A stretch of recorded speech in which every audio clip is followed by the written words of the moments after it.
Welcome to the Walt Disney World Resort, including Epcot Center, the Magic Kingdom, and now the Disney MGM Studios. Did you know Disney World is the most popular vacation place on Earth? And you know what?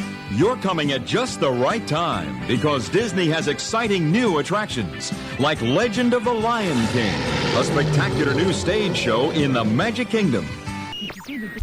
As you can see on this map, we have a perfect location in Florida, almost in the very center of the state.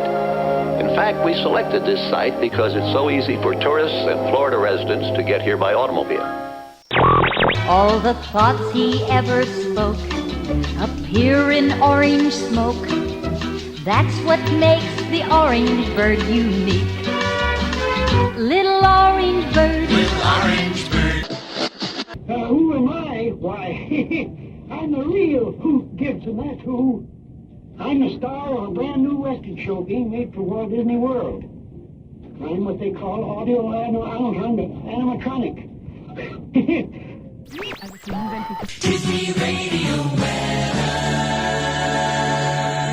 WDW Radio, your information station.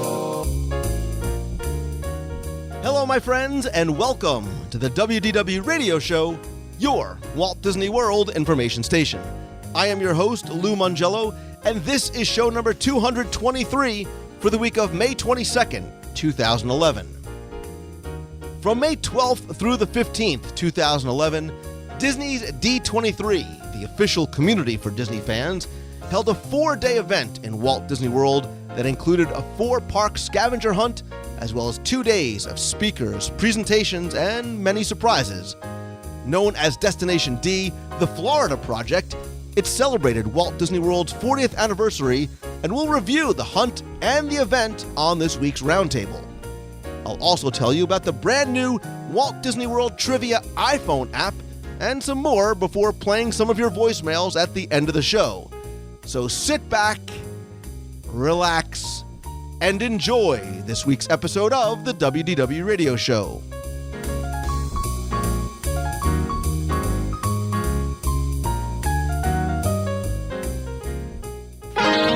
Getting excited, vacation's begun.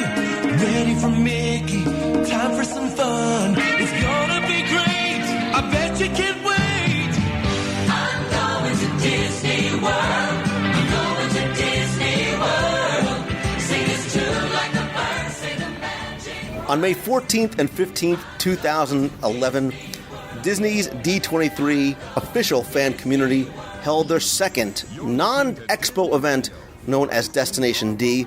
This time, it was to celebrate Walt Disney World's 40th and took place over at Disney's Contemporary Resort.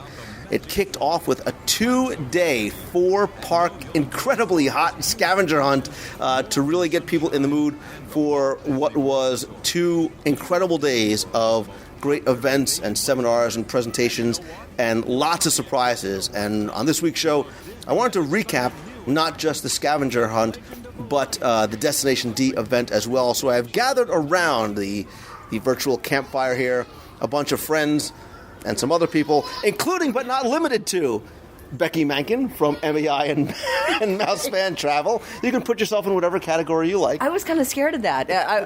I'll let you put me in whatever. No, I won't let you put me in whatever category.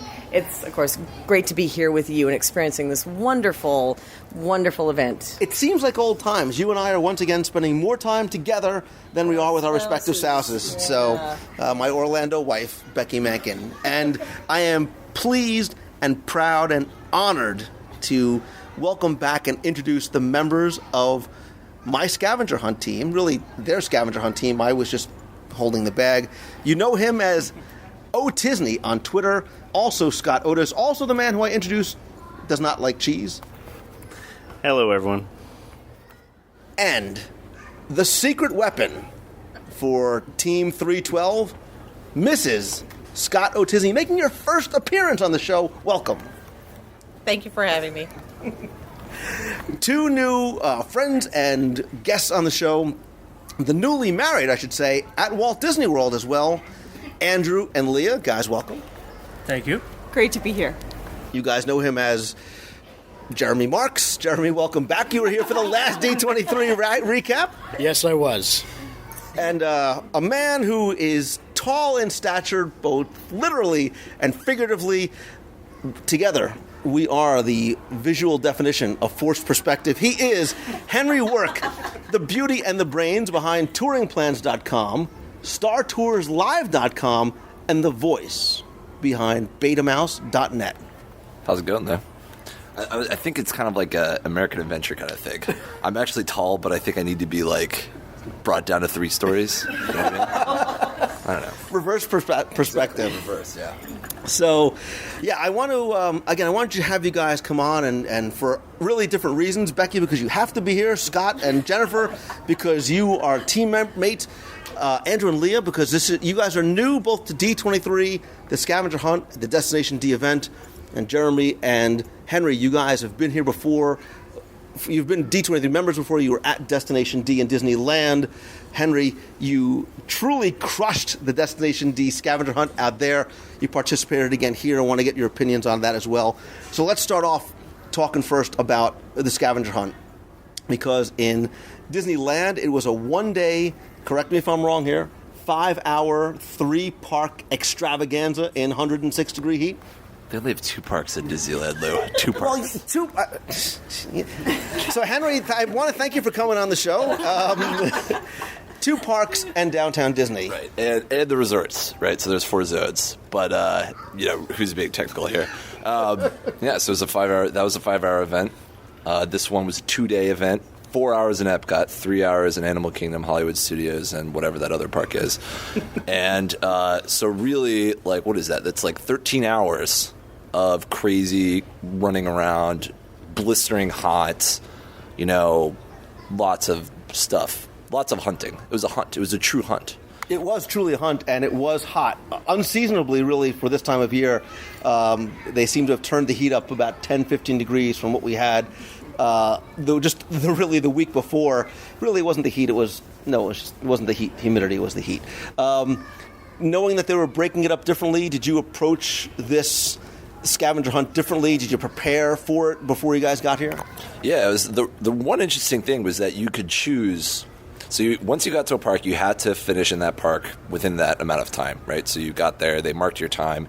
You had 3 or 4 hours to finish it, and you had to return the book. And you can never come back to that park to work on it later.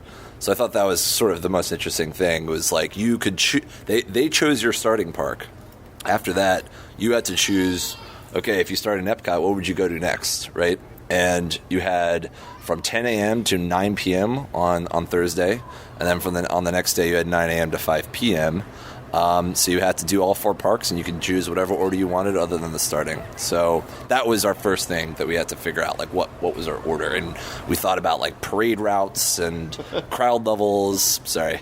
And did you use touring play? Like crowd calendar. And like where you would want to start and what would you want to finish on, stuff like that. So that was our initial stuff. So a lot of strategery before you even got here. As soon as you just heard how they were going to do it, that's how you guys started planning. Oh, yeah. I mean, we rode lots of attractions. We came out here early.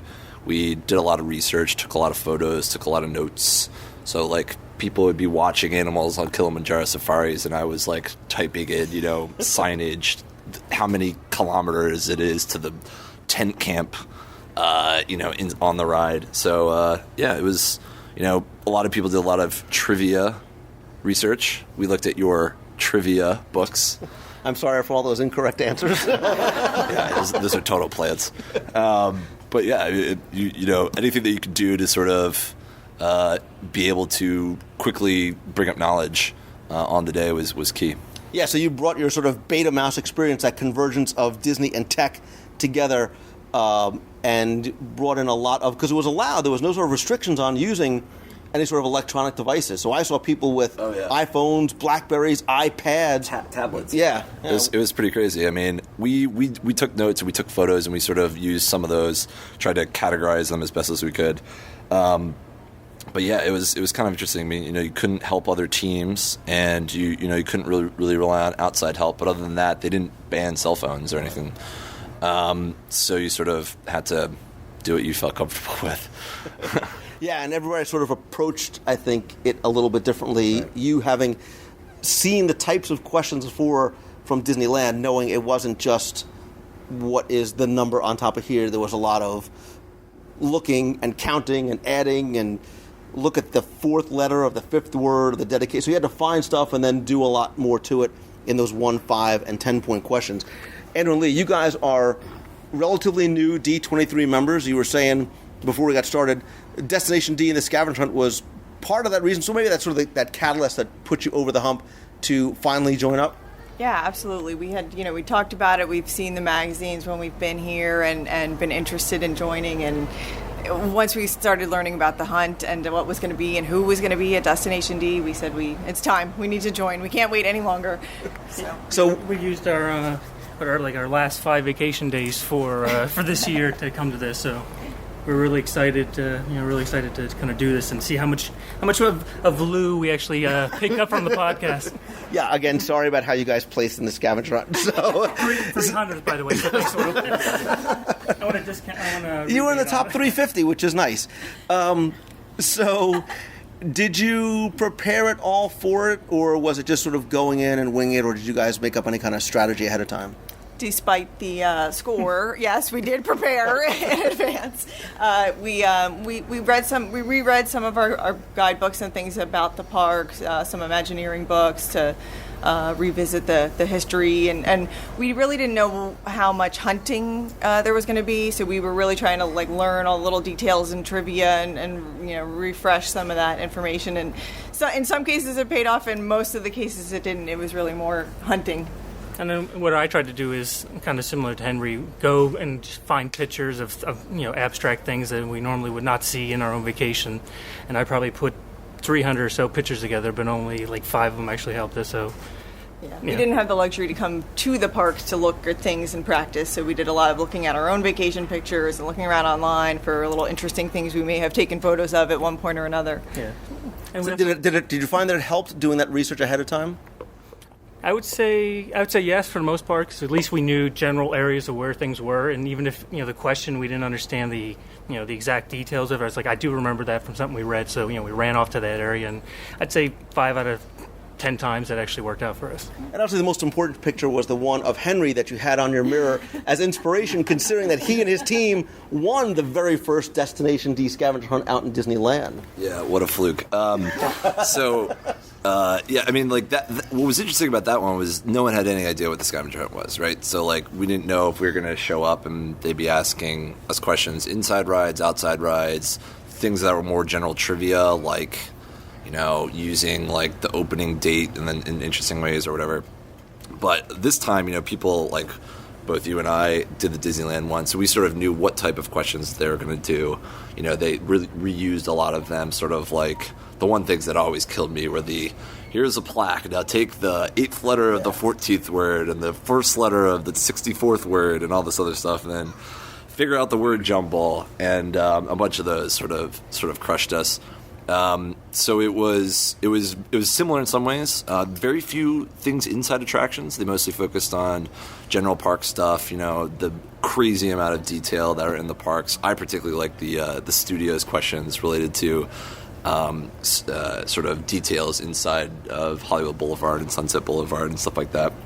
So yeah, and it made it fun. And and I think, and I said before, the reason why I think that you guys won Disneyland was because of, shameless plug, because of things like touring plans. You know how to approach and to navigate the parks. Unlike you, my team did no preparation whatsoever. Scott and I were a team in Disneyland last year, and thanks to Scott's font of Disneyland knowledge, we were able to place in 6th place, as Henry waved to us from the podium. But, we had a great time doing it. We're excited about Disneyland, and Scott said, we need to bring in a secret weapon, and that secret weapon is my wife Jennifer. But we didn't really prepare very much. What was sort of your thinking going in without giving away the strategy? Yeah, having done the Disneyland one, I knew that a lot of the questions were more observational. There was really not a lot of trivia, and as long as you had a basic knowledge of where everything was in the parks, that really was all you needed to come in with. and still be able to do a good job. So we basically just kind of plotted how we needed to go around the park, looking at all the questions, and tried to without using lines, because on the spur of the moment, you never know where you're going to go through the park, especially given that you only had 3 or 4 hours if it was Epcot.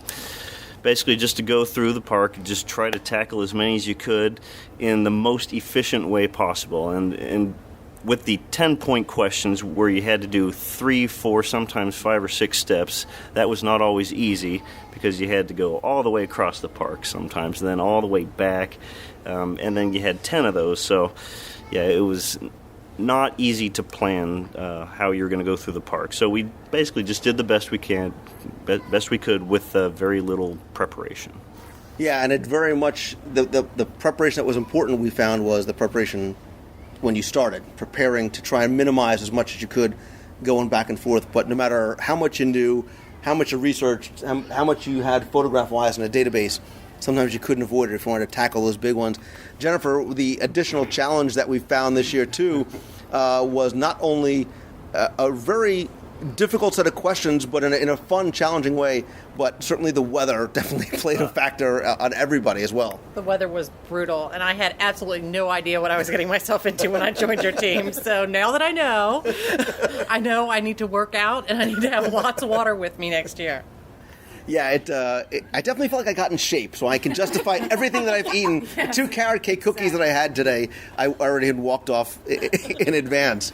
Absolutely. Yeah, well, we did have a lot of practice with Disneyland's event, because I believe on that day, the Anaheim area had set a record high of like 148 degrees or something like that. So you and I had a little bit of practice with that, but yeah, the addition of the humidity, and the sun that was just beating down on us unrelentlessly, that really proved to be quite a challenge. And this year, there were 566 teams, I think, that had signed up. I think at one point they had sold out. They opened up some more. And then when they announced the grand prize, which was a cruise on the Disney Fantasy, registration again jumped through the roof, sort of dangling that really big carrot in front of them. And I think one thing we could all agree on, besides just the heat, was, did you guys find the event fun? It was challenging, obviously, but was it fun as well while you were doing it? I'm going to answer for Jennifer, because when we first started off, it was really hot, and I was trying to make sure we're all hydrated, and I'd look back, and Jennifer, and she was managing one aspect. We definitely worked as a team together. I say, how you doing? She's like, I'm good, I'm feeling good. And then it was a couple hours later, how you doing? I'm okay. I'm doing all right. And then by the second park, she's like, I just want this to be over. I just need this to end. And by the time we were in the 4th park, she goes, this is the longest hour of my life. But, did you guys find it, again, both challenging and fun? You were playing to do well, but did you enjoy it, sort of stepping back away from it afterwards? Absolutely. I'm really impressed with how much fun I had on these scavenger hunts, both in Disneyland and Disney World. The problems were both, some of them were just kind of fun to do, but some of them are extremely complicated and challenging. So it felt like they had a range of questions. It wasn't, only things that Disney can handle. But stuff that, if you were just a regular Disney fan and you happened to be in the parks and you signed up for this, you could come and knock off some points and walk around and not be too frustrated. The thing that I really liked also is in the beginning of the event, everyone's sort of, the first day especially, everyone is, lined up in front of all the parks, and apparently no one told me this, but a lot of people brought uniforms. Everyone was just sort of decked out, and it was really cool. And I think maybe that had to do with the fantasy. It was sort of up, and everyone sort of upped it a level, and then in terms of preparation and stuff like that. But sort of just, you're hanging out, there's all these Disney internet crazy people around, and a lot of these people are wearing uniforms and have so much spirit. It was just a really cool thing to sort of be a part of. And by uniforms, you mean everyone dressing as Tinkerbell, everyone dressing as Woody from Toy Story. Not, saw that? I did see that. They were, You guys? That was not us. We had our secret weapon uniforms. We had Under Armour and the whole 9 yards. But you make a good point, because it was something that appealed to a very broad range of people. I saw people doing it with their kids. Yeah. They had kids in strollers. There were people in ECVs and wheelchairs, so it was something that was definitely it was geared to be enjoyable. And all the questions weren't so hard that you wouldn't open up your book and be like, there's no way I can get this. I'm just done. I'm turning the book in. Leah's shaking her head like, no, that's exactly what we did. We just No, but I did want to say that we really did get excited about coming to participate in it, and we were those people that were decked out. The two of us had our shirts on. We were Team Disney Wed since we were just married here a couple of months ago. Andy made a cool graphic for the front of our shirts with our 3 rings, like my ring and his ring and the engagement ring that looked like a Mickey She told me hat. it was mandatory that we had uniforms, so that's why I made them. Yeah, and we had some of our wedding pictures on our backs, and we started out with our wedding ears on, but it just was so hot and that those went away pretty quick. But by question 2, I think is when the hat came off and that scratch in the head and saying, I don't know if we're going to get through this. So, yeah. But it was fun. It was fun, but humbling. Definitely. Yeah, it was a lot to tackle in 3 hours, and we had a strategy for how to organize our questions as soon as we got the books, and we probably spent too long organizing our questions at every single park, and did a lot of running around at the end to try to get some questions in. But yeah, we had a good time. Did you learn anything? Did you learn anything like along the way? You think? Did you sort of stepping back say, I never realized that was there. I never noticed that detail before. So I would say yes about noticing things, but what I would have appreciated more, giving us more time to do that and actually enjoying and looking at some of the details instead of getting the detail and then sprinting off to the next one. So I think maybe less questions. I think maybe more complex questions, but less of them, so you can actually get to enjoy pieces of the park. But this wasn't about fun. This is not about fun. The one thing I do have to say, especially, I think they did it in Disneyland. I think they also did it here. Considering the scope of this and the number of teams, the number of questions, I think D23, Steve Vagnini and his team from D23 did an amazing job putting this together, or organizing it from beginning to end. I mean, it was very well done.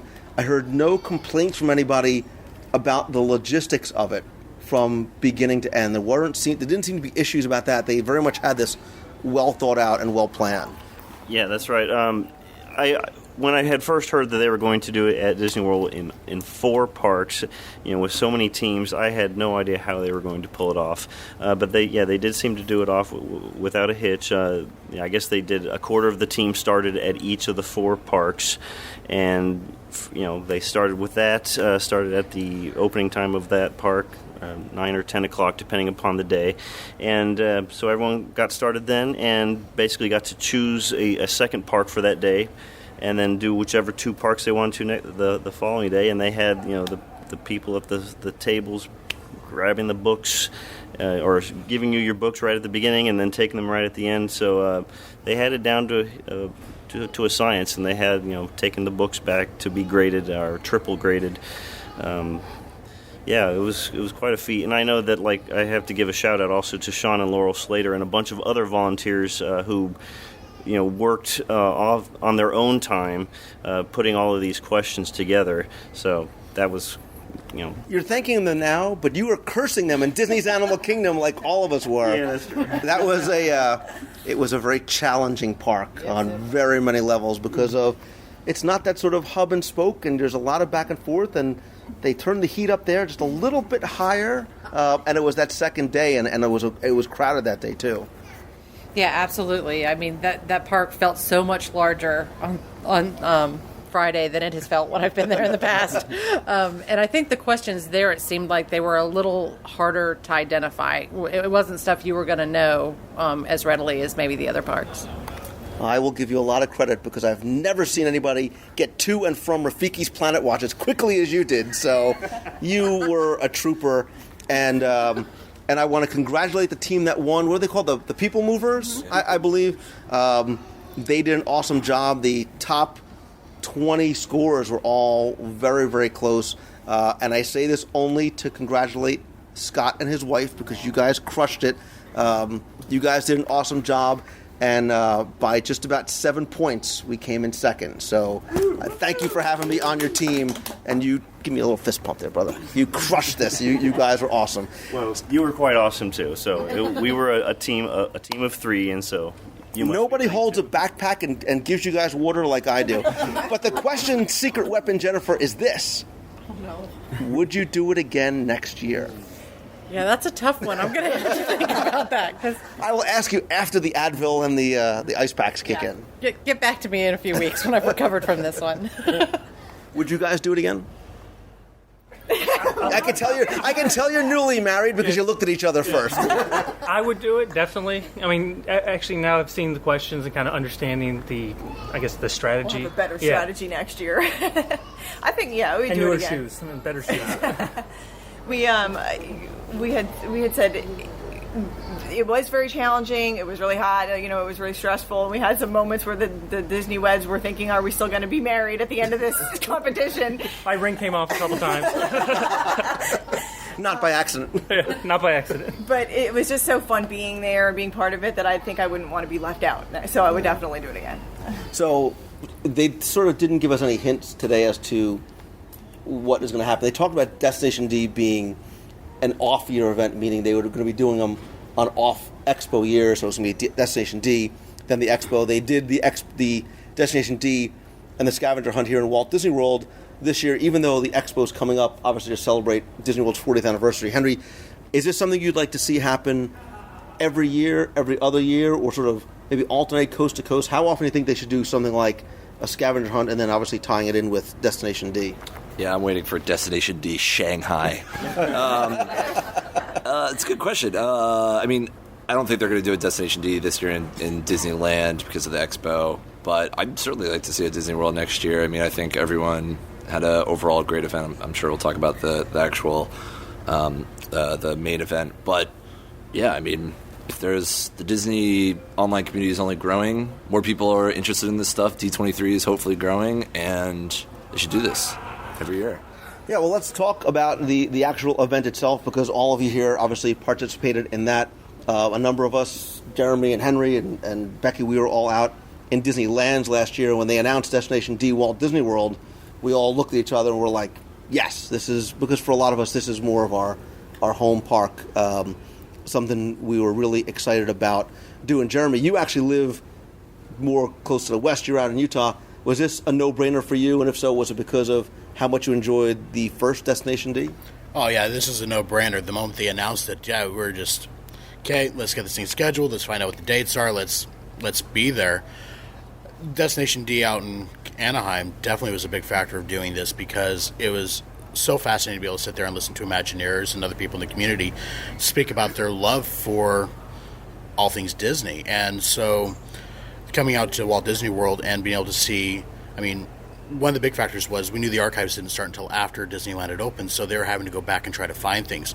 Archives existed for Walt Disney World right from the get-go, so we knew that they had a lot of the good information already set, but then we find out as we got here that there would be more to be found.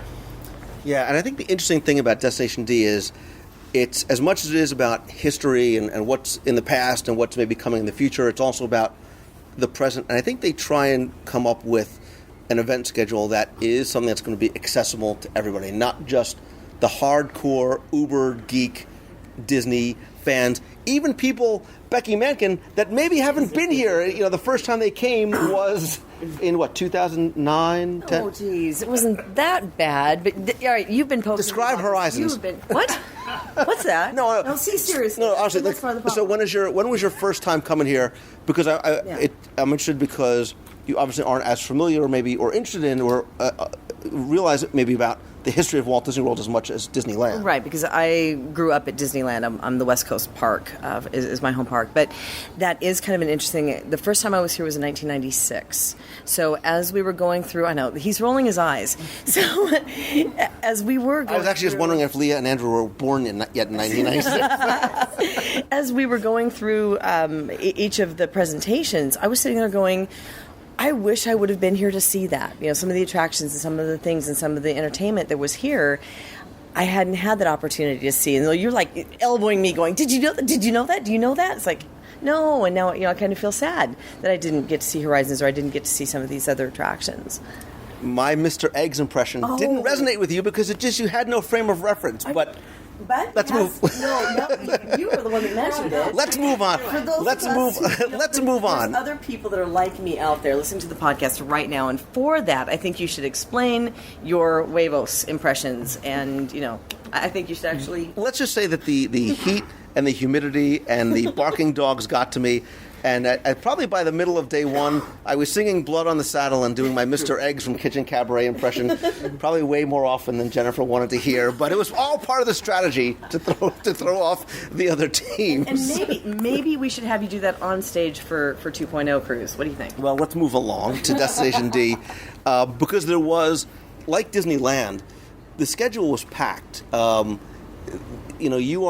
in presentations really from morning until night, only with breaks for lunch and for dinner, and then you come back, which is, we all kind of found sort of like a blessing and a curse, because there's so much they want to cram in. Sessions ran long, dinners ran short, but there was a lot to cover. And it kicked off on Saturday, the 14th. Stephen Clark welcomed all the D23 members, and the first presentation was one that was very similar to something that we saw in Disneyland, which was Weird Disney, Walt Disney World and Beyond. That was hosted by Becky Klein, who is the chief archivist. She took over from Dave Smith a few months ago, and Disney historian and author and former comedian and all-around nice guy, Paul Anderson. It was about sort of that strange and bizarre part of Disney history, and for a lot of us that saw Destination D, there were times I was saying, I think I've heard this story before. Did I hear it in Destination D? There were some repeats of things in Disneyland because of how far back the history went. Some cool stuff from, the 40s and 50s and 60s, and then they really sort of punctuated it with a lot of Walt Disney World. Yeah, I was. I think we thought very similarly. We saw the beginning of it, and they went into this story about Pinocchio, and then they went into the pancake races and some crazy stuff that happened in the 50s and 60s in Disneyland. And I was about to walk out and because I really wanted to go see the Haunted Mansion new scenes. But thankfully I waited, and I think it sort of paid off. Yeah, and I think the dynamic between Becky and Paul and their delivery of it was great. I mean, they definitely have a great rapport together and a great rhythm. Definitely, yeah. Paul and Becky have worked together for years, and so they know how to keep the humor between them and project it to everybody else. We did see the stuff from Disneyland in the prior years, and then when they got to the Weird Disney stuff, the 1970s definitely helped them. We saw some very odd and things that we kind of wish they never would have found. Primarily Piper's leading the grad students to grad night. Grad night. Yeah. Yeah, the 70s were it was a rough time for Disney. But you know what? I think, in looking back and sort of more on a grand scale, I think we as Disney fans and D23 members that look for some of the things that you might not normally see on the Disney Parks blog or in PR materials, like the fact that they sort of drop the guard a little bit and say, look at what we were doing back then. Look at some of, not just the outfits, but look at some of our promotional materials back then, where you can look back and just go, that's cool.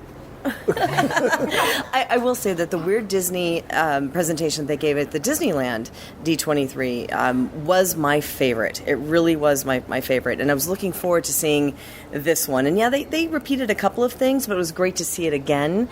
But to see them kind of pull the veil back a little bit and say, okay, yeah, we're human too, and these are some of the things that we've experienced, and this is how Disney grew up through the years. There was some interesting outfits. There was some interesting haircuts that we had to relive, unfortunately, for a few minutes. But yeah, it's coming all the way back to that whole grad night thing again. I think we're not going to let go of that one. We'll get to Mike Douglas soon enough. Oh my gosh, I forgot. As people who had never been to Destination D before, as you're sitting there in that first presentation, is that what you had expected? Is that what you had hoped for? Is that something you guys really enjoyed? I thought it was really fun, I would echo the comments of you guys that we both work for a very conservative company, so seeing a company like Disney that's always so polished and everything's really perfect, to just make some little funny jokes and have that rapport and really take shots at themselves was pretty interesting and refreshing, and I thought it was a good way to kick off the event, sort of loosen everybody up a little bit and make it fun. I'm glad I missed the 70s. That's all I gotta say. Well, and they did sort of, Dave Smith, who was the former archivist, the original archivist, came out. The next presentation, which lasted about an hour and 15 minutes, was Walt Disney World the Way We Were. And it really was looking back on some of those things. They started combing through the archives for stuff that geeks like Scott and I live for, the old pictures that you don't get a chance to see, old video clips, things like the shops and the attractions that aren't there anymore. A lot of those really obscure things that keep us up late at night.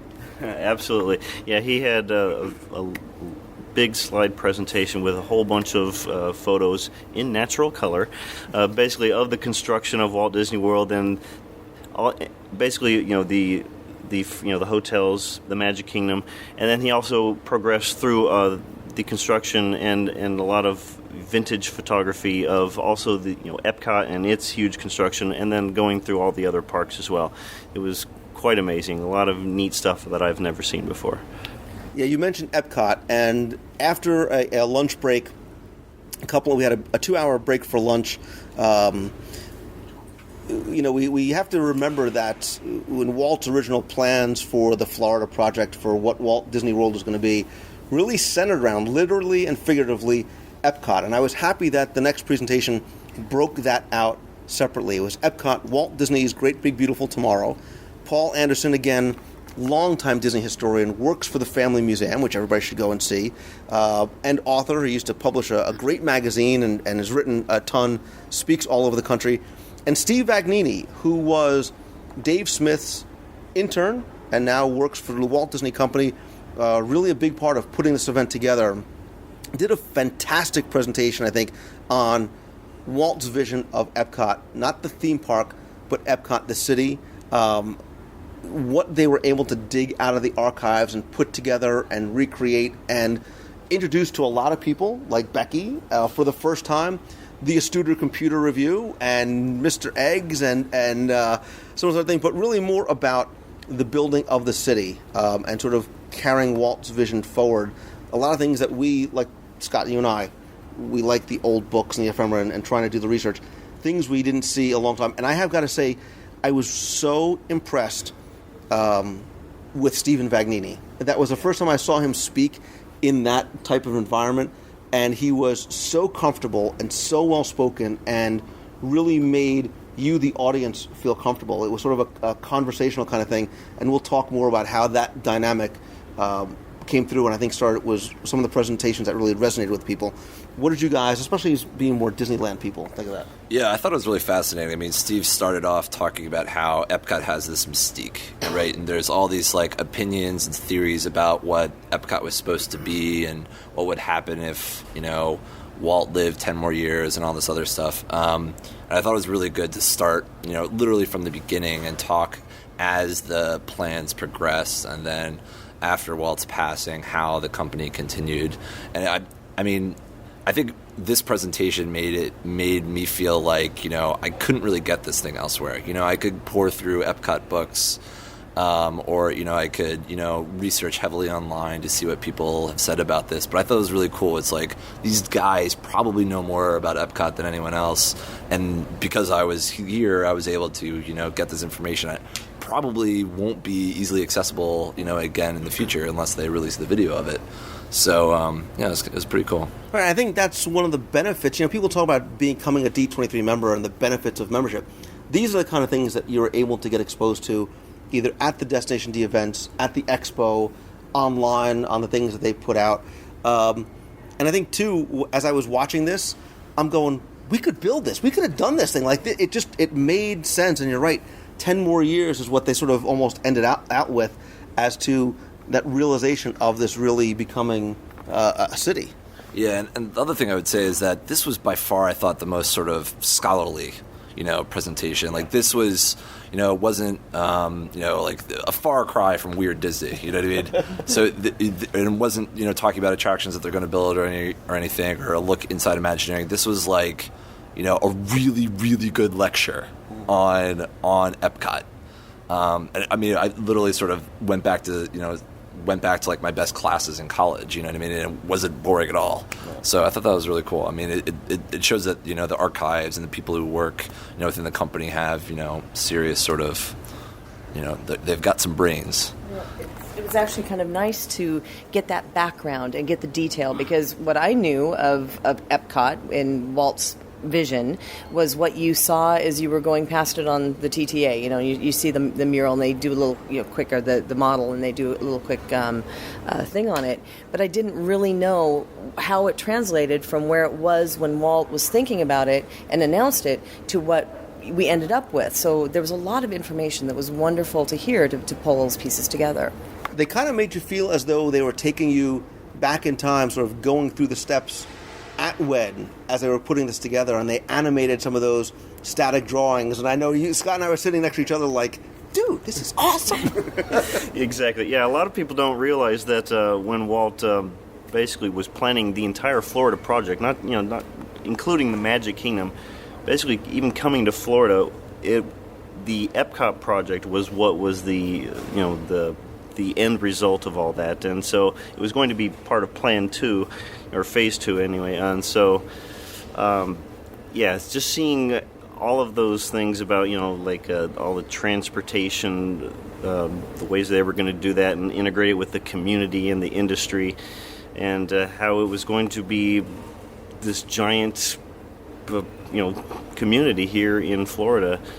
And, they did start with the Magic Kingdom, but it was going to become all that. Yeah, it was amazing just to see how all the plans for that.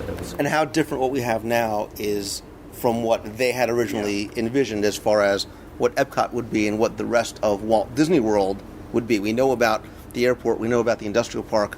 We learned a lot more about what the theme park and what the resort communities were going to be like. We, in this day and age, we're starved for content, and we go to websites and read blogs and download podcasts, and yet we still sort of clamor for more. We always wish that there was more on TV, and we think back that years ago, even from going back to Disneyland, how important TV was to the financing and the advertising and the marketing of the parks, and even once Walt Disney World opened, how TV introduced millions of people around the country and around the world to what was going on here.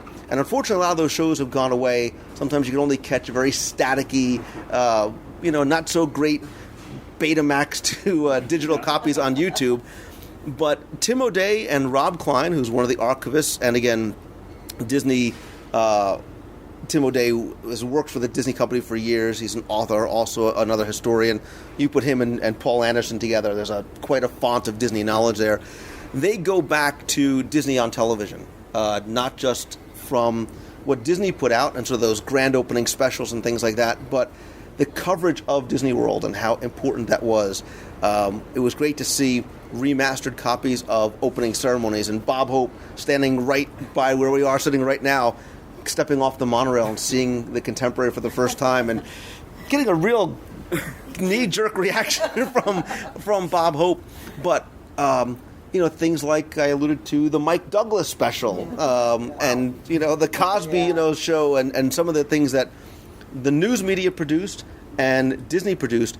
And the important thing too, and we heard more about this from guys like Charlie Ridgway, was the media coverage of the opening of the parks. Disney didn't need to advertise because hundreds and hundreds of news stations were here broadcasting via satellite. And I think Charlie said that by the next day, by October 2nd, 1982, like 85% of the nation knew that Epcot had opened the day before. What did you guys think of this? Because it was a lot of sort of us just sitting back and watching. There was a few laughs to be had as well. Yeah, so I skipped out on the first part to run over and go see the new Hitchhiking Ghost scene. Sorry about that. But I did catch the end, and I really, really liked the Disney Inside Out TV show videos. I thought that was really clever. It was like this sort of, they went, I guess it was an 80s show, 90s show? 90s show. Where it had these funny guys doing sort of little pranks in the parks on cast members, or asking regular guests to hold a cup of water while they were riding Big Thunder Mountain, holding the cups in their mouths. And do that while you're doing the Ultimate Touring Plan. Why don't you? Yeah, not recommended. So I thought it was really cool. I mean, it's cool to see. We have all the resort TV now, and we have occasionally TV specials that happen in the park. So it's sort of cool to see that through the years. Yeah, but to see, to be able to be at home and have a 2-hour TV special about the theme parks we don't have. And Inside Out, it was Scott Harriott hosted for a while. J.D. Roth hosted with Breanne Leary. George Foreman was on there. Another couple of things they had, though, they showed us some of the original commercials of when Walt Disney World was opening. Things to get people to come in. Eastern Airlines commercials were shown. Creepy. A little creepy. Yes, it was. But it's things that also stuck in our minds over the years. So it's like, oh my gosh, we're seeing this commercial again. Or I'm not sure if this was exactly this presentation, but the thing keeps coming up in my mind over and over again, besides Mike Douglas, is Glenn Campbell. Glenn Campbell is the opening. They're doing the opening shot, and that's how it started, the opening of Epcot. And he's walking through the field, trying to hit his marks and trying not to fall over as he's playing the guitar and singing, and trying to match it perfectly when a monorail goes by. But it was odd. It was very odd. Was it more odd than the Mike Douglas bad comb over with the green and red velour jumpsuit in the summer, singing to the woman in the blue, singing to the hotel. Love song to the hotel is what he was doing, and then randomly as he's singing, he's taking a breath. And he looks up and he goes, "Guys, get the woman in blue!" And she's on the balcony, waving fanatically at him. So yeah, that was entertaining. There was a little bit of weird Disney thrown in here as well. But it was a great sort of. I like the fact that it broke it up because it was a scholarly presentation beforehand. This was a lot funnier, and it was a lot of things just to see. The next one was one I know a lot of people were very excited about, not only because of the topic, but because of the host. It's Tony Baxter. We know him as a legendary Imagineer, really sort of that next generation of Imagineering legend, sort of that new face of Imagineering, the new Exitencio and Mark Davis and all those people who we'll talk about later on. But he talked about the Walt Disney World that never was. And speaking personally, far and away, other than the last thing we saw tonight, this for me was the payoff. It was over and I said, I can go home. I've gotten my money's worth. Yeah. 3 words for you: Western River Expedition, models, and look, again, Scott, you and I know a lot of us, we talked to other people like, Jim Corcus, Paul Anderson. Nobody had ever seen the model, the huge model of Thunder Mesa and the Western River Expedition, seeing how close it was to becoming a reality, giving us a virtual ride through it with music and narration. Maquettes and, they used maquettes, drawings, and music basically to take us through the entire attraction of the Western River Expedition. It probably took 8-10 minutes or something like that. It was more detail than I had ever seen before on that, and that was going to be Mark Davis's just extravaganza, that eventually Big Thunder Mountain kind of took over that place. But yeah, that alone was worth the price. I mean, imagine, and for those who don't know, and I need to do it, especially now, I'm happy I waited a full show on it, but imagine Big Thunder Mountain probably 10 times that size in that whole corner of Frontierland. 3 attractions, a water ride, a minecart ride, what it would have been. That and so much more that they covered was just, people were literally, you could hear them, breathing in. Well, I found it interesting, and okay, this is going to be one of those things, me being the West Coaster that didn't realize this, was that originally that ride, or part of it, had been the answer to the Pirates of the Caribbean on the East Coast, which is something I didn't know. So that really opened my eyes. And then to see the virtual run-through of what that would have been, and the story that it said, and the detail that went through it, it was phenomenal. Yeah, we many of us know the story about how when Walt Disney World opened, there was no Pirates of the Caribbean. Mark Davis saying, well, look, Walt Disney World is near the Caribbean. It's in Florida. People aren't going to, it's not as exotic. People aren't going to be as interested because it's near there and they live it. Guests complained that there was no Pirates. They had seen it on TV or they had seen it in Disneyland. So Card Walker says, yeah, stop what you're doing. Get me a Pirates of the Caribbean built in 6 months, 8 months, whatever it was. Looking at this now, I think had Western River Expedition been built, people wouldn't have been asking for Pirates. And if you remember Hoot Gibson, the owl, in the preview center in Town Square, in the exposition hall, at that point, it was still the Gulf Hospitality House, telling people it's coming next year and it's going to be built and come see me, it made me understand and appreciate why Mark Davis was so passionate about it. Yeah, I mean, this stuff I think is by far the most fascinating when, Tony Baxter gets up there and talks about attractions that were never built and why they weren't built and all the considerations and sort of their sort of process of going through and coming up with new ideas. Like, every single time he talked about a new attraction, I was like, wait. Could we do like an hour on Mount Fuji before you move to, Meet the World or your crazy land pavilion sketches, Living with the Seas? Like, that was unbelievable. I mean, and also I felt like if anyone has the big Imagineering book, like the big paperback, it's huge.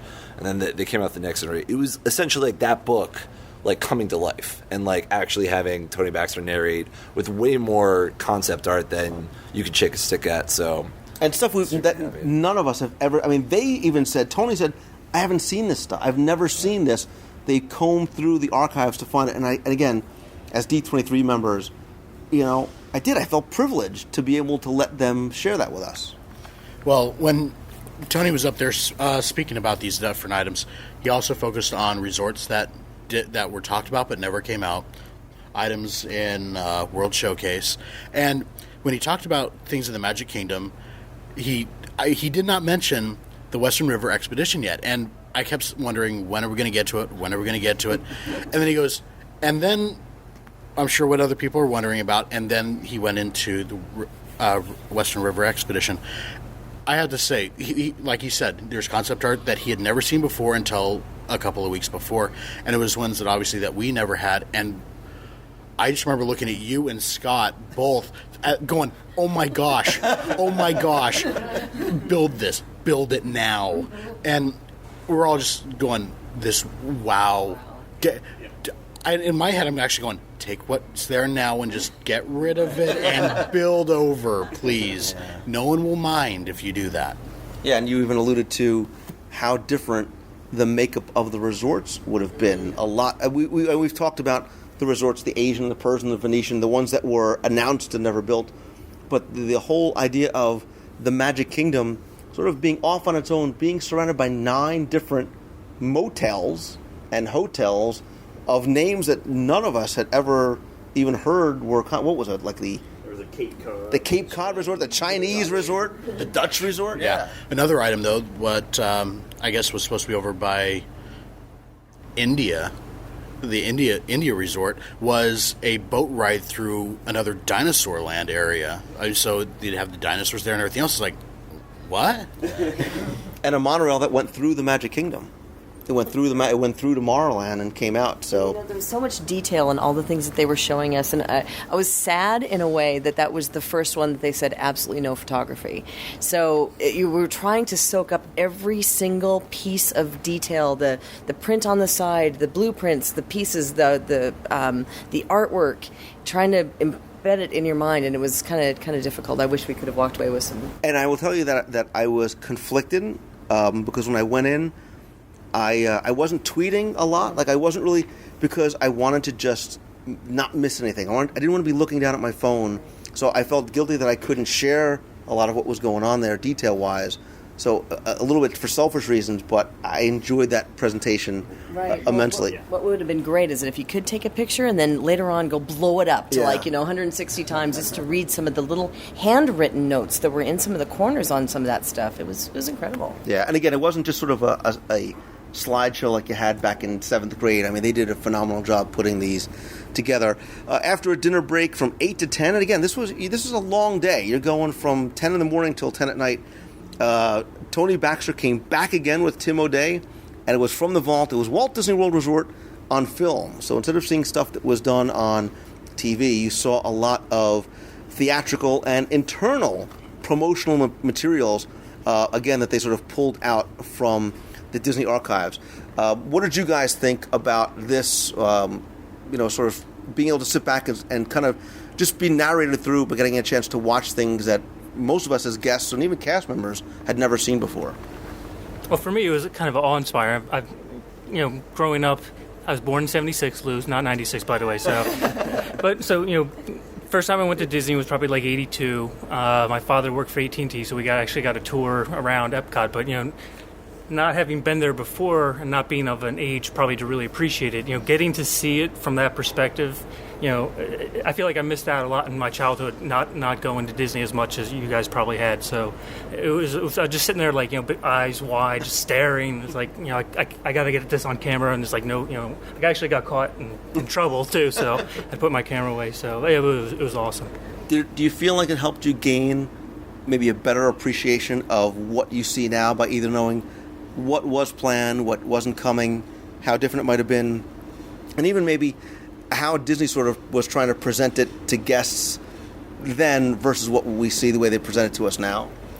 Yeah, I think so. And, we watch the promotional materials that they have now and just thinking about comparing it to what they had then. I almost wish, like, Andy was saying, that we could have them and take them home and watch them again just to make that comparison of how things have changed. And I completely agree and feel the same way about, I don't have the memory of how a lot of these things were from when I was a kid. So being able to see it again, it was really cool. I really enjoyed it. And the way they presented it, too, again, it's not us sort of scouring YouTube for some obscure piece of a video clip. These are the entire presentations from beginning to end. So again, it was that sense of, privilege and sort of that reward for being a member and being able to see it. Yeah, these two actually did the same type of presentation at Destination D, Disneyland. And so be able to see these same type of videos. One of them they did in Disneyland came in like the signature series of Disneyland, so you could actually watch it at home. And now I'm just like, where do I get this one for Walt Disney World? I mean, I have the Disneyland. I want the Walt Disney World version of this now. Yeah, that is a great merchandising opportunity for them, is to basically put all these together, or even separately, and sell them to us. We will buy them, please. I was thinking Walt Disney Treasures tin DVD of Walt Disney World, and we saw that they were recording this. And I'm curious as to whether or not they'll ever share this with guests who weren't able to attend. One of them was absolutely fully restored, and it looked absolutely pristine. Yeah. And so, they must have done that for something, put it in that effort. So, I'd like to see that in the future. If they build it, we will buy it. We will buy it. There's one thing I do want to point out, though, on that first day at the very beginning. We did get to have the first ambassador of Walt Disney World up on stage. And so she was able to talk a little bit about her experiences on that first day. And seeing things like the preview center that 99% of us probably never got to see, and you're right, and their perspectives of what Walt Disney World was like, what they thought it was going to be, as well. Yeah, well, the preview center itself, I didn't know. Okay, again, I know something else I didn't know about Disney World. I know, I get it. But to see that they had set up the center and that 1 point something million people had come in to see the location, and that the merchandising really wasn't a lot for Disney World at the time. It was neat to see those pictures and to see that history. Yeah, and for me, as somebody who keeps alluding to the fact that this was nothing but a pile of muck and swamp, to see it as a pile of muck and swamp with nothing but sort of a dirt path being carved by the executives' cars going back and forth through it was fascinating to me, to sort of watch that process happen. Day 2 started off at 9:30 with a surprise morning with the Walt Disney World Ambassador team, and it was, you won't want to miss this very special, and did we mention surprising, presentation at the start of your day. Henry, when you saw this on the schedule, what did you think that surprise morning was going to be with the Ambassador team? Because we were sort of speculating today, so I wanted to hear what maybe you thought might be coming. All I thought was 9:30 is really early. I have to say I actually missed it. What was the surprise? I'm sorry, I can't share that with you. Jeremy, what did you, if anything, did you think that a surprise was coming? If so, what? We figured there's obviously going to be something because the schedule said so. But it was just more of what will they share with us about being ambassadors and what could be going on for them at this time of year. Did anybody have sort of an idea, or you guys figure out, I know what it's going to be. It's going to be X. I thought they were going to announce that they were going to put the People Mover back at Disneyland, but then I realized, wait, this is about Walt. That would have been a surprise. That would have been a really big surprise. Actually, rocket rods are coming to Disney World. They're going to yank out, right? So, moving on. The next presentation was hosted by Jason Sorrell. It was Walt Disney World in detail. He also brought along Imagineer Alex Wright and Jason Grant quick aside, when we talk about people like Tony Baxter being that next generation, these guys are undoubtedly the faces, the voices, and the brains of that next generation of Imagineers. You've heard Jason Sorrell's name countless times probably. He's been on the show before and talking about Pirates and Haunted Mansion. Alex Wright writes the Imagineering Field Guides, which Scott and I probably have 2 copies each of them. And Jason Grant is an incredibly talented Imagineer. And from talking to you guys and talking to other people, this is one that I think seemed to resonate the most. They were concerned. We had talked to them beforehand, the day before, and they said, oh my God, look at these presentations with keynotes and flying graphics and stuff. And they said, we just had this little PowerPoint thing. And I said, people aren't going to care. It's going to be about the content. But just their delivery of it, I found to be the most engaging and the most interesting, because it was like they were talking with us. Not to take away anything from anybody else, but it was a very fun, unscripted, lively kind of conversation almost. Yeah, I thought they seem like real people. Like, oftentimes Imagineers are behind the veil. You don't see them. You don't talk to them. They don't trot them out on parade often and force them to talk about stuff. Like, these guys are extremely sharp, like really creative, and they also happen to be major nerds. And so that it was really, really interesting. I mean, they're also really hilarious. So that was. Yeah, there was a huge injection of humor into this. I loved it because I love the details. Andrew and Lear were probably like, why didn't you show this before the scavenger hunt so we would have known because these are the guys that put in those, what I like to look at as those extra layers of the onion. Walt Disney World is more than just enjoying the attractions. The more you come and the more you try and pick up those details and the stories. And they took you sort of through that process at Imagineering as to how it happens, and some of the things that they put in are so obscure and so incredibly detailed. I was fascinated by it. One of my favorite ones they mentioned, and this is why I believe that people that work at the archives really need to be talking to these new Imagineers, is to get these stories of how they came up with the developments.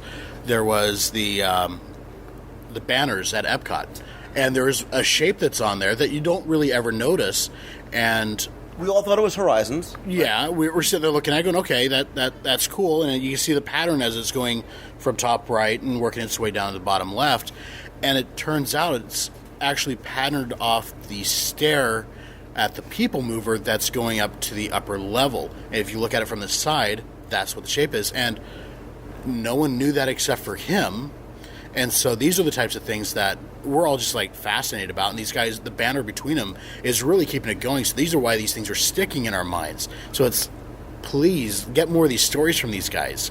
And you'll understand why it's personal to them and the meaning that it has and other things they take. And I liked it because I think hopefully it does make people want to spend more time going through. The next panel of Imagineers came out to talk about Imagineering Walt Disney World from yesterday to tomorrow. This again was about sort of inside their minds. This sort of gave us another sneak peek forward, especially when we were talking about things like the Art of Animation Resort. They talked about Fantasyland, and again for the first time we got looks at concept art for the Art of Animation Resort that nobody has seen before. We had seen maybe those 3 or 4 sketches each, and I think a lot of people, I just sort of a very basic, I love Walt Disney World, I'm waiting to see what's next, really enjoyed that. Yeah, especially when you're looking at the resorts, when the Art of Animation, because there's so much thought that's going into this, and that whole space everyone's kind of been waiting for something to happen out there. This new concept of having the family suites has gone over really well. So we learned that they've got now, how many rooms did they say that they've got now for that? I forget. But they are definitely going heavy to those family suites that will accommodate 6 guests, which is incredible at one of the value resorts. But the thing that I found most fascinating is that each of those arms, the extended arms, where one is Cars Land, one is Little Mermaid, Lion King, and Nemo. Each one of them shrinks you down into a certain elevation so that you are really immersed in those worlds. And seeing some of that concept art was just fascinating. So, Jennifer, real quick, we're talking about things from uber geeky, uber history to things that are coming in the future. At this point, is there any part of this that seems to resonate with you more than the others, and if so, what?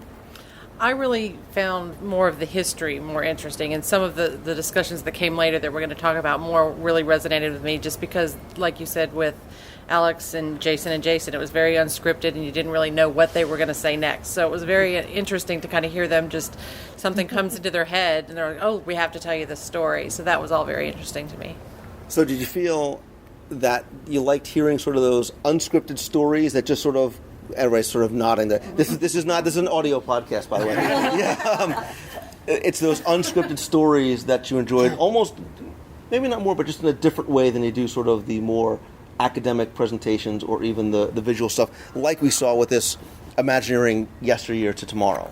Yeah, I mean, what I liked the most is that out of all these presentations, it wasn't really like, it didn't feel like marketing speak. It didn't feel like the company is prepared a press release and they expanded it to an hour long and here's the PowerPoint presentation. I mean, every single presentation, I thought probably was most tight-lipped, this one, because they're talking about things that they haven't been announced yet, so they don't want to set wrong expectations, or plans can definitely change and stuff like that. And I thought that was totally fine. But yeah, like, you always just wanted to have Tony Baxter be like, hey, let me tell you a story about why I thought the Living Seas concept was really cool and why it wasn't built, right? And so you just wanted more and more of that. Yeah. And we did get an announcement that was shared sort of simultaneously on the Disney Parks blog. I think a lot of people, when they saw Surprise in the morning, were thinking, it's Tiki Room. Tiki Room's coming, and they did announce at this that the Enchanted Tiki Room is going back. At least we think it's going back to the original, and it's not under new management 2.0 now in Sense-Around or something. So we have something to look forward in addition to Little Mermaid and the Animation Resort, and certainly they showed us more about Fantasyland, and Gaston's Tavern seems like it's one of the most intriguing parts of that. We talked about this new generation of Imagineers. What I loved about Destination D and Disneyland and this one here was having Marty Sklar, the real head of Imagineering, now sort of more of an ambassador role, starting out a panel again with Debbie Dane Brown, who was the original 71 ambassador, but Disney legends and Imagineers and people who were integral into not just building Walt Disney World and getting it off the ground in 71, but the people who are here on the ground in 1965, starting the process. So you had people like Orlando Ferrante, Bob Foster, who was legal counsel, who was coming down, making those secret acquisitions of land, Bob Gurr, who is always good for a great story and a laugh. You can tell these guys don't work for the company anymore because they're a lot more free-flowing with their stories. And another Disney legend, Ron Logan. You talk about unscripted. Marty Sklar had a legal pad, like with handwritten notes on the front, and the stories just sort of came out. And I really like this because when I like to have Imagineers and stuff, and this older generation on the show, it's because I like hearing and recording their stories from their own words, not something that they've written, but hearing them tell it, because you can't sort of convey that passion and emotion from there. And I know a lot of us, I think, sort of got something out of this on different levels. Right. So we were actually having a conversation, during the process, and she's like, Leah, my wife.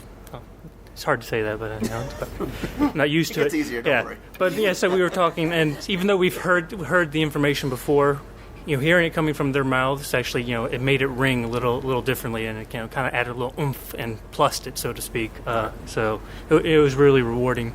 And hearing them jab each other, you can tell these guys were friends from ages ago, and hearing Bob and Marty sort of dig each other still now. Yeah, it seemed like Bob Gurr was going to take on anybody who challenged him. He was like, hey, I'll challenge you to a wrestling match. Come on, let's go. Bob was getting a lot of grief for all the Disneyland problem because, Bob says, listen, if it moved, I made it, and they were like, well, Disneyland, not a lot of stuff was moving opening day, Bob. So, it's a catch-22. It's a double-edged sword. Yeah, and I just really love hearing the stories from their mouths. Like you said, you can read the written word, but you could tell on their faces that somebody would say something, and then a story would just pop into somebody else's head, and they really wanted to share whatever that memory was that they had. And like you said, the little jabbing and pokes back and forth were really entertaining, and it's wonderful to hear the people who were there with Walt when this whole thing began. It was just fascinating. Right, so you get a sense of the camaraderie, you get a sense of the thinking, the things that were working and didn't work and that they were unable to do. And again, there's very much that reverence in when they talk about Walt Disney. And the creativity, just the sheer amount of creative ways to get around challenges. Because we were hearing some stories about some of the things that they met up against, and they said, well, what if we just do this? And just hearing how their brains work to create this magic. And hearing how Walt inspired them and how you never said no to Walt was interesting, too. More Imagineers came out, this time in a panel hosted by Tim O'Day, Jack Lindquist, who was the first president of Disneyland, Bob Matheson, Tom Nabby, Charlie Ridgway, who was Disney's publicist, and Bill Sully Sullivan. These guys are great because these guys were the frontline guys who were here when Walt Disney World opened. They told you about those same challenges, those same obstacles that they had to overcome, what it was like being here on September 29th, 30th, and October 1st, as they were waiting for cars to come in, and what those few days afterward were like. And again, these guys are up there in age, so this may be one of the last few opportunities to hear those stories. But there was also an autograph session, so it was great. So again, this is that opportunity that D23 members have that other people don't get to meet and talk to them and bring things to be signed, take pictures with them, whatever. But for time's sake, I want to get to the final presentation, which is the one that people lined up so early for. We're all raising our hands. And having been to Destination D last year, really looked forward to. It's called Magic Journeys, a flight of fancy through 40 years of Walt Disney World musical memories. And we knew we were going to hear sort of a musical history of Walt Disney World, what we thought was going to be punctuated by Richard M. Sherman. We've told the story. Becky can't give me any grief anymore about blowing off her birthday at Club 33 last year. To hear Richard, we'll talk about the payoff that we got tonight. What was your guys' thought sort of going into this and what this was going to be like? Yeah, so I was at the Disneyland sort of equivalent of this, I guess. And it was really interesting. I mean, Dick Sherman came out and did a bunch of his songs in the beginning, and he was narrating it. And then they went into a bunch of sort of celebrity versions of a bunch of popular theme park songs. And they ended with this grand Small World finale with a cast member thing in Disneyland. This one started with Richard Sherman and Tim O'Day going back and forth with each other, going through, his songs and history and stuff like that. And I thought that worked really, really well because it wasn't just, Sherman up there just like talking on himself like Tim, did a good job. Not that there's anything wrong with that. No. Don't get me wrong. But like, I felt like we got twice as much time with them than we did in Disneyland. It felt like this was much more drawn out and more interesting. And I'll let you talk. And they too had a great rapport, and there was a dynamic between them, and it was great seeing. I mean, Richard Sherman thanked the audience after every single song. He thanked for himself and for his brother, who lives in London now. We know from the boys about their sort of storied history. But yeah, we thought that Richard Sherman was sort of the payoff. That was sort of the big end of the night. There was a little opening act beforehand, and then Tim O'Day sort of brought us through. But Richard Sherman on his own. Look at me. Come on, Becky. I'm looking at you. He, forgetting about the music and the songs and the talent and how by going through his history from film to theme park, there is something that definitely people have an emotional attachment to, whether it's hearing Haley Mills sing something or hearing Scott Otis's rendition of One Little Spark. There was something that was eliciting an emotional response from everybody. Oh, yeah, that's to say the least. And of course, I'm sitting there with tears just running down my face during Tuppence because, that Feed the Birds, that always makes me cry. It really does. And for some reason, the brothers had a way of putting this wonderful lyrical message and story to music and bringing it to life. And to watch him even at this stage in his career, sit there and share that with us. Like you said, he thanked us every time, but you could tell he really had joy and love for every single note that he was laying down. And it was just wonderful and magical to watch him perform tonight. He was having fun. I mean, he's probably played these songs a trillion times, and he was clearly having fun. And I think he was having fun because he was playing to the people that get it more than anybody else. Well, also, not just that, but also, I really liked his introductions to each song. Like, he talked about why they came up with this, how they sort of came up with this, the play on words, and then this, like, the line that he kept using that, like, Walt just had them make it work, right? Just, like, make this song, and that explains, you know, the whole problems of the world, and, you know, saving the children, blah, blah, blah, blah. So, it was pretty interesting. Yeah, and, I mean, really, we could probably talk about Richard Sherman sort of individually, what it meant to us, and songs and things like that. But, again, we thought that Richard Sherman was sort of the payoff. We thought that was it. You know, when he was done, it was a long standing ovation, and he comes off, and Tim O'Day and Becky Klein come up, and we say what they think are their goodbyes, and they step off the stage, and Carol, who is, you may know her as the Hat Lady from the UK, and two singers come out, and they sing Golden Dream.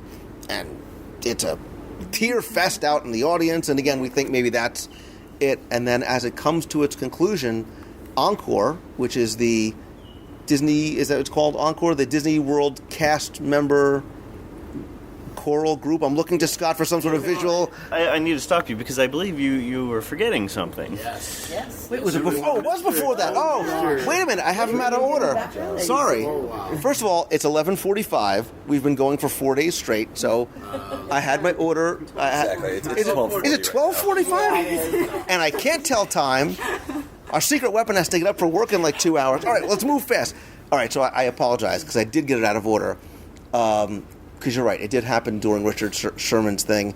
The song that he was going to finish with, thanks for stopping me, anybody, was from the Imagination Pavilion. And he went through Magic Journeys, and we know One Little Spark is coming, but nobody saw this coming when the Dreamfinder came out on stage in the original costume.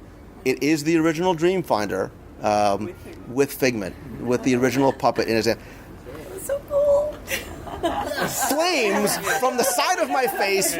People lost their minds. Somebody say something. I'm without speech. Oh wow! Because you hear the music, you hear the singing, and then the voice fades out, and you hear Dreamfinder starting to sing, and then you see him walking out. People sitting behind me sat there going, Jeremy, I looked at the back of your head, and I just saw this grin just forming, and we couldn't see your face, but we could see this grin. Oh my gosh. We're just like little school kids going, oh, it's Santa Claus, type of a thing. That to me was such the highlight right there. It was. That was the payoff that nobody saw coming, and it was a highlight. I mean, seeing the Dreamfinder again. I felt the entire room just go and take it in, and everyone got on their feet, and people were clapping and yelling, and I saw, everybody had... I was singing. I know you were, in my ear. It was amazing. And everybody had, cameras, and everyone was holding up cameras, and pictures were being taken, and it was a very uplifting, oh my gosh moment. And I had seen the Dreamfinder, not as a... in the hallway earlier, and he's been on the show before, and I never made the connection that maybe something like that was going to happen, and I think that's what, that's the kind of thing that you don't expect. You guys never saw that coming. You were singing. No, I didn't see it coming, but was really happy to see it. And Dreamfinder was one of the things that I really remember as a kid. So that was really, really cool to see. And how often does the Dreamfinder lead you in song with 1,000 of your closest friends? So it was really cool. And there were like little things that he did. I mean, he was the Dreamfinder, and the voice was the same, and Figment was the same, and he was still making the same kind of jokes in the same voice, but little things like when Figment put his head on Richard Sherman's shoulder, there was like this collective kind of thing. But yeah, again, it's something that was really a really, really nice little touch to the evening. One thing I do want to add, though, is after all this, I went up to Laura Sanchez with the D23 team, gave her a big, huge hug, and said, thank you for bringing the Dream Finder back. Thank you so much. And I think that sort of encapsulated what everybody's feelings were. And again, I know it's very, very late, and I appreciate you guys hanging out doing this here in the lobby of the in the Grand Canyon Concourse of the Contemporary. But real quick, just to sort of wrap up, sort of give me your overview of D23, or maybe in addition to the Dreamfinder, some of the highlights for you. Yeah, the hunt was fantastic, really a lot of fun. The main event was really interesting, lots of different levels, great variety and types of lectures. It wasn't just slides, and it had sort of more scholarly stuff, more entertaining stuff, more what's coming next kind of stuff. So really good, and then also tribute to some of the legends. I thought that was it was really suiting, and I just want more. I mean, I hope they release these videos out, even not just for the people who came, but for the people who went out. I mean, I almost imagine these things being like TED Talks online. Like, they should be on the Disney Parks YouTube channel. They should, push these things out there as great examples of what the Disney company can do, and everything that Disney fans should want from it. So, more. All right. I agree with you. And I think a lot of us as D23 members want more. Jeremy, you've been to a lot of D23 events, both sides of the country and in Utah. Did you feel like you got your money's worth? Do you feel like these are the kind of events you like seeing? Do you also want to see more of this and this kind of event happen every year? I'd love to see this happen more often. This is what all of us are wanting in D23. I think this will bring more people into it, such as the two of you. Henry was right in everything he said. It had the humor, it had the scholarly aspects. It was great. One thing I want to emphasize is air conditioning during the scavenger hunt is a wonderful thing. But yeah, this was so much fun. It's hard to describe. So you guys, this was what put you over the edge to join D23. Was it worth it? And are these the kind of things that you would now recommend to people who aren't D23 members to say, yeah, because of the events like this, you should join because it very much is worth it, beyond just the sense of community? Yeah, I think so. I mean, to echo some of the earlier points, it was really well done. Everything was really smooth, so it was really just, easy to attend, and everything was really digestible and really fun, and I would definitely recommend it to other people and encourage people to get to know more of the history and the behind-the-scenes kind of stuff, because it's just so fascinating, and that's really what draws us in. Oh yeah, definitely. So, you and Corcus kind of started us off on this little journey of ours, and then we're like, we need more and more and more, and then we found out this was happening. We're like, we got to be there. I don't care if we use our last vacation day or we have to steal from next year's vacation. We're definitely coming.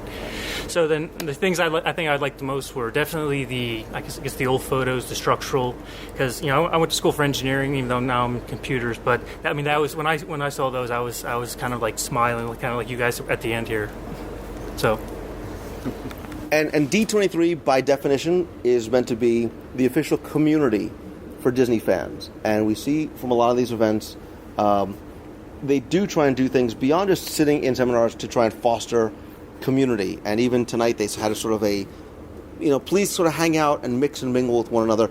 Do you get that sense of beyond just presentations and events that it's fostering more of a global or a greater sense of community? Easily, absolutely. Well, all of us were bonding together, whether we were waiting for the next presentation to occur or waiting in line for the queue to open, for the next queue to get into the seats. And I did see a lot of people come together, a lot of people talking and really bonding about what they just saw. I mean, as we're walking out going, really? There was a Persian resort or whatever it was, the thing that you discovered in that last presentation. So there was a lot of opportunity to talk about the thing that we love the most, which of course those types of things draws the community together. Personally, I found it very refreshing, once again, to see the company lift the veil a little bit and be human again. Because when you think of Disney, sometimes it's the corporate entity, and you don't get to get those little details because they try to hide the things that didn't occur or didn't happen. And for me, it's so refreshing to see how the thought that Walt had that it never really is complete lives on, because you do see there was a plan. Well, that didn't quite fit right, so let's do something that is going to match the dream or the vision. So I love this. I really think Destination D is on the right track. Jennifer, this is your first Destination D, and I also want to ask you not only what you think, but one thing we didn't talk about was the availability of D23 merchandise. There were special limited edition shirts, pins, buttons, reproductions of posters, and stuff like that. What did you think of the event, and do you like sort of the idea of having special merchandise for these events, and if so, did you get any? Or did you get any for your husband? I definitely like these kinds of events. I went to the expo, of course, a few years ago, and we've been to a few of the smaller events that they've had here at Walt Disney World, which have been very interesting to go to as well. So, and like I said, the part I like the most is to see the people who were here when they built it when they started building from the ground.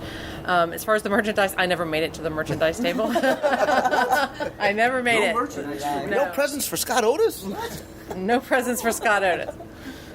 But I know from past events that I've always, tried to pick up something just to commemorate that I've been there. So to have something that says D23 and you could only have gotten it there is definitely kind of cool. I'm usually not a merchandise guy. I mean, I went and I checked it out, You're but a merchandise guy. Well, we see your newscast. We know you're a merchandise guy. That's not merchandise. That's collectibles. But I did have to get my little orange nerd shirt. So that was my Twitter hashtag today. Scott Otis, uber Disney geek, cast member, historian, all that kind of stuff like that. Again, beyond that, lifting the veil and seeing what's coming, being able to sort of look back. Did you get everything that you expected? Maybe anything more from this event?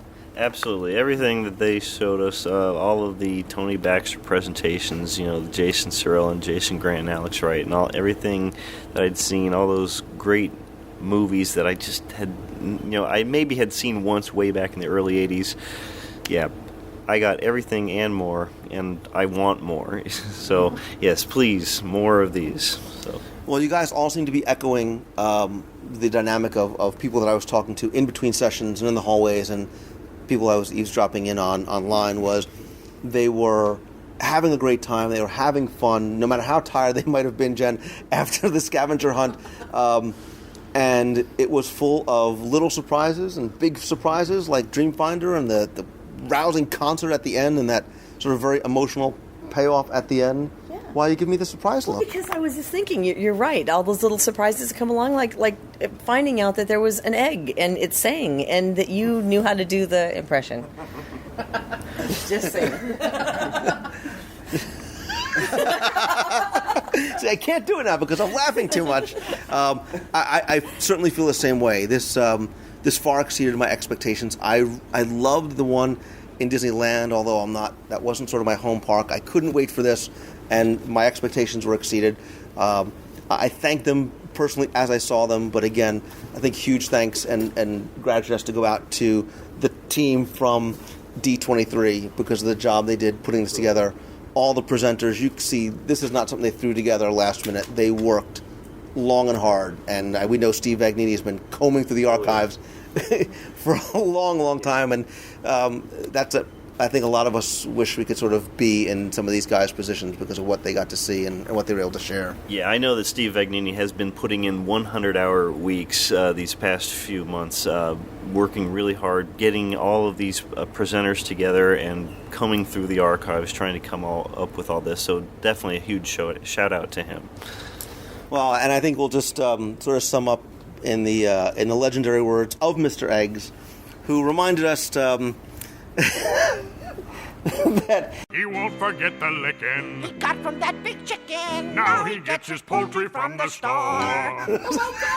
See?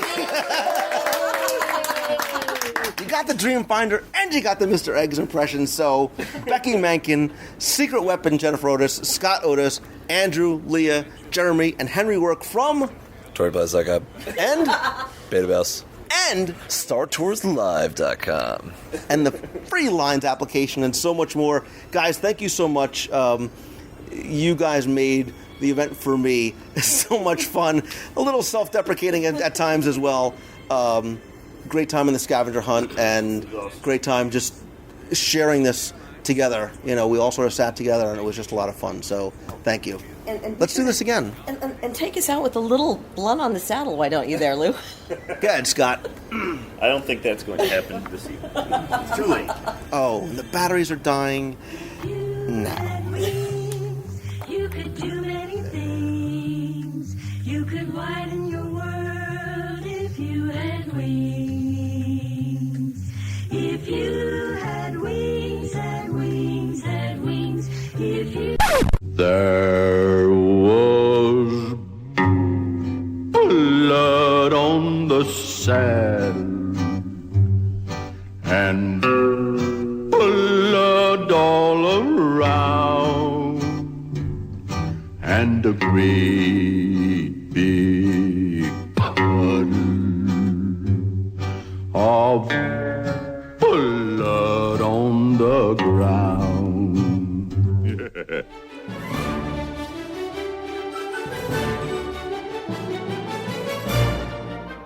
When I wrote my first Walt Disney World trivia book back in 2004, and then my second one in 2008, I had always hoped that people would use the books to learn more about Walt Disney World in a fun way, whether it was at home, or in the car, or even in the parks. I envisioned people challenging themselves or quizzing others as a game to either get excited about an upcoming trip, get a little bit of Disney magic in between vacations, or better yet, even taking the books into the parks with them. I imagined waiting in line for your favorite attraction, maybe quizzing your friends or your family, or even learning a little bit about what you were about to see while you were in the queue. Well, now you can in a whole new way, because I've been talking about projects I've been working on for some time. So I'm pleased and excited to announce the release just a few days ago of the new Walt Disney World Trivia app for iPhone, iPad, and iTouch devices.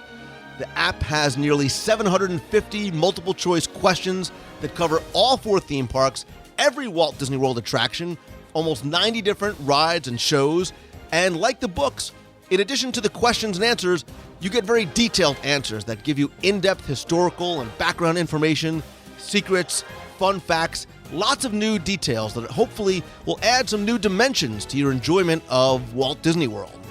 And just like the books, you can test your Disney knowledge at home, or even bring the app to the parks to enhance your experience during your visit. You can play with family and friends. You can test yourself whether you're in your room, on the monorail, or even in the parks. And you can even share your score with others online with a simple one-click button that lets you tweet out how you did on an individual attraction or show. The cool thing is that if you're in the parks, the app also can use the built-in GPS, if your device supports it, to sort the questions by the attractions you're closest to, so you can have some fun, learn more about exactly where you are or where you're waiting in Walt Disney World.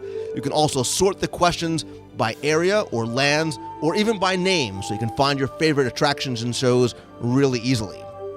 In addition to the trivia questions, the home screen also features hundreds of did you know facts and figures, and you'll also get easy one-click access to connect with me in the show or the discussion forums, the store, and lots more. Again, it's a really exciting new way for me to be able to share some of that Disney magic for adults and for kids, whether you're home or in the parks. And I'm also going to be updating the app regularly with new questions and even some new features, all at no additional cost. I'm already working on the first free update, so the app's going to always be improving and getting new content. For more information or to download the app, you can search for WDW Trivia in the iTunes Store. You can also get a direct link to the app in this week's show notes over at WDWRadio.com. If you download and like the app, please let others know by rating and reviewing the app in the iTunes Store. And if you have any questions or suggestions, other features you might like to see, you can email me directly at lou@WDWRadio.com. Thank you so much. Again, I'm so excited about this. Been working on it for a long time. I hope you enjoy the app at home, in the car, in the parks, and that it brings a little bit of Disney magic to you wherever you are.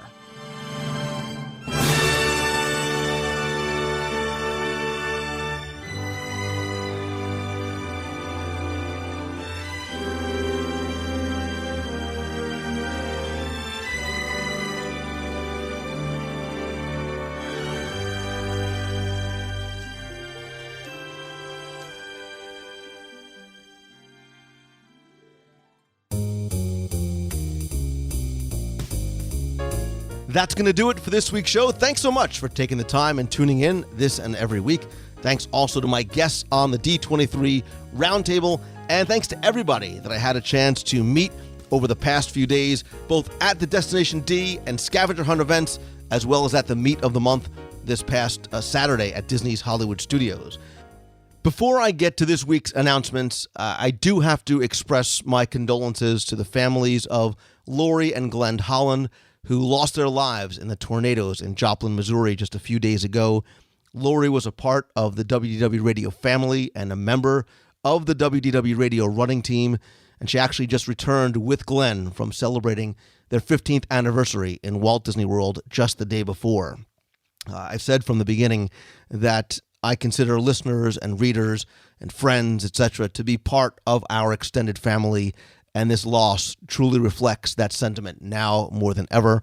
My prayers are with their families, but I do try and take some solace knowing that Lori and Glenn spent their last days together celebrating their love for one another in a place that we know they were happiest. So our prayers and thoughts are with their families during this time. I know many members of the WDW Radio running team will be participating in future Disney events in their honor. If you would like to honor their memories in some way, we would ask that you please donate to the Dream Team Project to benefit the Make-A-Wish Foundation of America. That's the same charity that the WDW Radio running team runs for. I'll put a link in this week's show notes, or you can also visit dreamteamproject.org. In light of that, I want to keep the announcements pretty brief this week, but I want to give you a quick reminder about the WDW Radio Disney Book Club. We're just about to finish up Ridley Pearson's Kingdom Keepers 4. You can visit the WDW Radio blog to find out more about where we are in that and something special we have planned coming up very soon.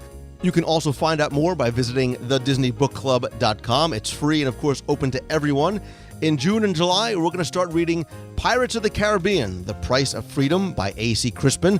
You'll be able to learn the story about how Jack Sparrow came to be a pirate in this book, which really is a prequel to the Pirates of the Caribbean movies. In August and September, we'll be reading Spinning Disney's World by Charlie Ridgway. As we prepare to celebrate the 40th anniversary of Walt Disney World, thought it'd be fun to see what it was like 40 years ago with someone who was there before and on opening day. And we're also going to publish a poll later on in the summer to get your input as we determine future book club selections. Also, please come by and like the WDW Radio Book Club fan page over on Facebook. I'll put links to all these in this week's show notes over at WDWRadio.com. Don't forget, I want to hear from you. Interact with me and the show by emailing me at lou@WDWRadio.com, calling the toll-free voicemail line from the parks or anywhere with questions or comments at 888-703-2171. On Twitter, I'm at Lou Mongello, and you can join the WDW Radio Facebook friend page at facebook.com/WDW Radio. Please come by the website, visit our daily blog posts, our photo galleries, and talk with other fans in a fun, friendly, safe environment on the WDW Radio forums. In addition to the weekly podcast, don't forget about the WDW newscast every Wednesday night at 7:30 p.m. Eastern and on YouTube. You can join us every week for a live interactive news show covering Walt Disney World. You can be part of the live video broadcast and the discussion and talk about the news with me and other Disney fans real time in the chat room. If you can't catch the live show, that's okay. I'll post the video and continue the conversation on the YouTube channel, on the WDW Radio blog, and I'll also post the audio only in the iTunes feed. Speaking of videos, it's been way too long, but I have many new videos I'm getting ready to post, so be sure and stay tuned to the site and to the feed. And if you are a new listener, welcome to the show. Please go back to the archives, either on the website or in iTunes, as many of the WDW Radio shows in the archives are evergreen. They include interviews and reviews and Wayback Machines, trivia, and lots more. I think you might find things back there that you'll enjoy. Don't forget to visit the WDW Radio shop for signed copies of my Walt Disney World trivia books and the audio guides to Walt Disney World. You can buy all 5 on CD as a special offer, and there's also some discounts on the downloads there as well. And if you want to get some Disney magic delivered to you right at home, be sure and come by and subscribe to or order back issues of Celebrations magazine. Issue 17 is hitting mailboxes right now. We're already hard at work on the next issue. If you are thinking about subscribing and want to be sure you get issue 18, our next issue as part of your subscription, be sure and subscribe over at celebrationspress.com before June 10th. Quick reminder, and thanks to everybody who came to this last week's Meet of the Month. Really had a good time over at Hollywood Studios. June 11th is our next meet in Japan, for Japan. We're going to be doing some fundraising there. Visit DisneyMeet.com for more information about that event, the Pacific Northwest Mouse Meet, the D23 Expo in August. We will be there. We're going to be broadcasting live once again, have a lot of fun things planned for that. Lots going on later in the year as well, including the 40-hour live show the weekend of October 1st in Walt Disney World. Again, visit DisneyMeet.com. Quick thanks to my partners and sponsors, including MEI and MouseFan Travel, that are my official and recommended travel provider. You can visit them over at MouseFanTravel.com. AllStarVacationHomes.com has more than 150 homes with private pools and spas and game rooms and master bedrooms within just a couple of miles of Walt Disney World.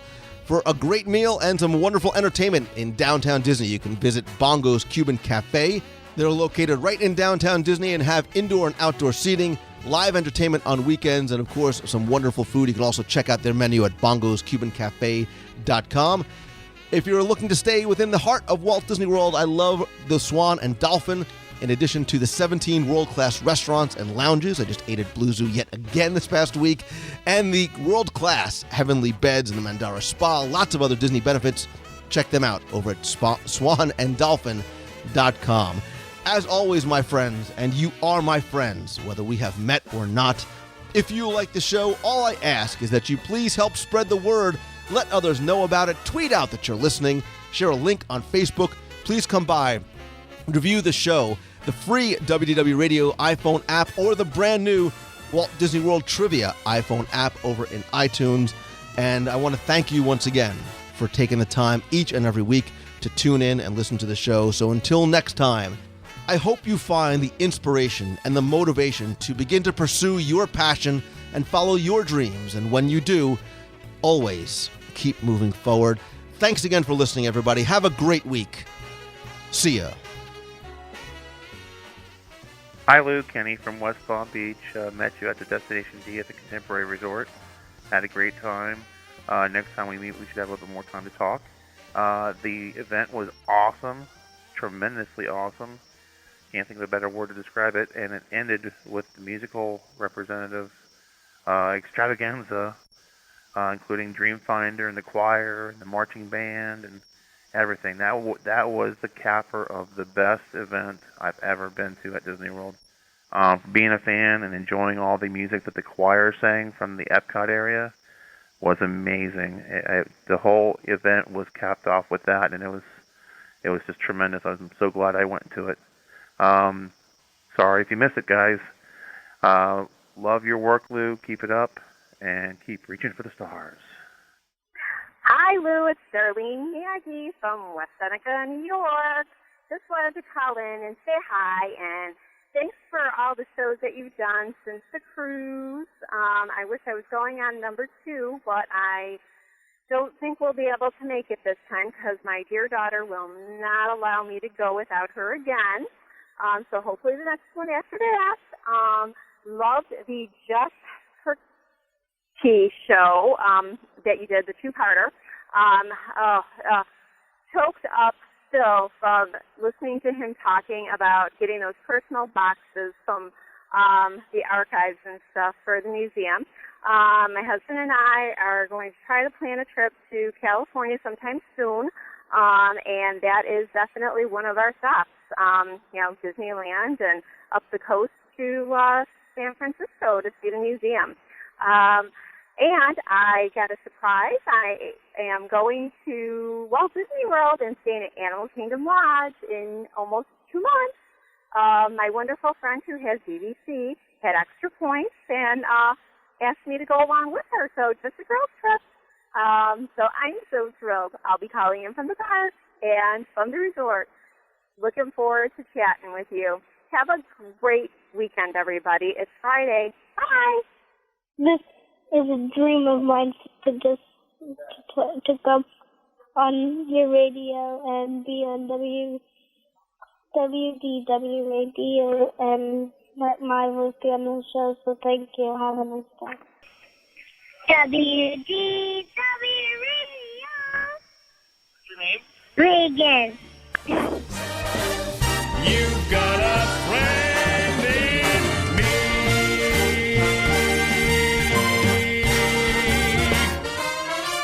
Yeah.